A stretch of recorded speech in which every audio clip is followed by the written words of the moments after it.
Hello everyone, welcome back to my channel. Rainy सीझनमध्ये health, skin आणि mood maintain ठेवण्यासाठी काही इझी मॉर्निंग हॅबिट खूप युजफुल ठरतात. तर चला बघूया. Point number 1, start with warm water. सकाळी उठल्यानंतर 1 ग्लास वॉर्म वॉटर प्या. हे बॉडी हायड्रेट ठेवायला आणि डायजेशनला सपोर्ट करायला मदत करते.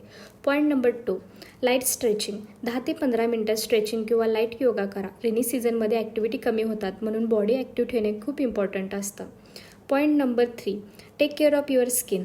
फेस जेंटल क्लिन्झरने वॉश करा आणि लाईट मॉइश्चरायझर यूज करा, कारण ह्युमिडिटीमुळे स्किन केअर सिम्पल ठेवणे खूप गरजेचं आहे. Point number 4, drink something warm. Herbal tea, ginger tea किंवा वॉर्म मिल्क यासारखे ड्रिंक एन्जॉय करा, कारण वेदरमध्ये हे कम्फर्ट आणि फ्रेशनेस दोन्ही देतात. Point number 5, healthy breakfast. Protein rich breakfast निवडा. हेल्दी ब्रेकफास्टमुळे दिवसभर एनर्जी मेंटेन राहते. या सिम्पल रेनी मॉर्निंग रुटीन आहेत, टिप्स आहेत. आणि हा व्हिडिओ आवडला असेल तर लाईक, शेअर अँड सबस्क्राईब करा. Thank you. Watch for more videos. Bye.